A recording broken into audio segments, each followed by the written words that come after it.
वैदिक कालीन भारतीय शिक्षा परंपरा सर्वोच्च आदर्श थी।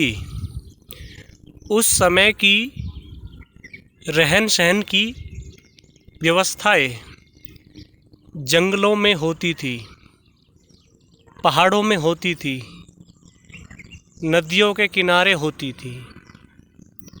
उसके पीछे कारण था, क्योंकि विद्या पढ़ने के लिए मन का एकाग्र होना आवश्यक है और मन के एकाग्र होने के लिए शांत एकांत वातावरण का होना आवश्यक है।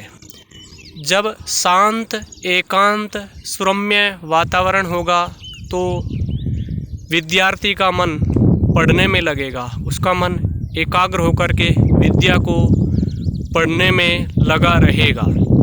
और ये सुविधा, इस प्रकार की अनुकूलता जंगलों में ही संभव है, एकांत स्थानों में ही संभव है, नदियों के किनारे ही संभव है।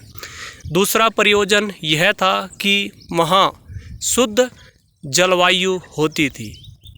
प्रदूषण से रहित जंगल, नदियों के किनारे, पहाड़ आदि स्थानों पर गुरुकुलों को स्थापित किया जाता था। वहाँ पर सांगोपांग वेद विद्या का अध्ययन ब्रह्मचारी विद्यार्थी आचार्यों के, गुरुओं के सानिध्य में रह कर के करते थे। यह परंपरा श्रेष्ठ थी, उत्तम थी।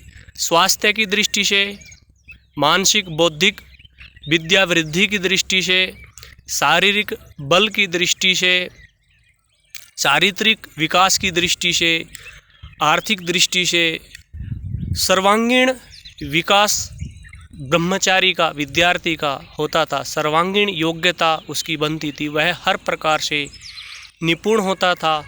दूसरा, ईश्वर के बनाए हुए संसार को अच्छी तरह से समझ पाता था।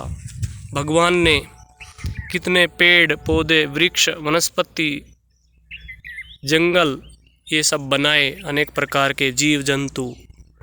तो इस तरह से वह वेद में दिया हुआ ईश्वर की सृष्टि व्यवस्था, ईश्वर की संरचना का जो ज्ञान विज्ञान है उसको क्रियात्मक रूप से समझ पाता था। इसलिए यदि हमें शिक्षा पद्धति का भरपूर लाभ उठाना है तो शिक्षा पद्धति ऐसी हो कि पढ़ने वाले जो विद्यार्थी हैं उनके विद्यालय जंगलों में हो, एकांत स्थान में हो। जब तक उनकी पढ़ाई पूरी ना हो तब तक वे विद्यालय में ही रहे, रात दिन वहीं पर रहे, नियमित और व्यवस्थित दिनचर्या करें तथा अपना सर्वांगीण विकास करते हुए अपने जीवन के लक्ष्य को प्राप्त करें। इति ओम।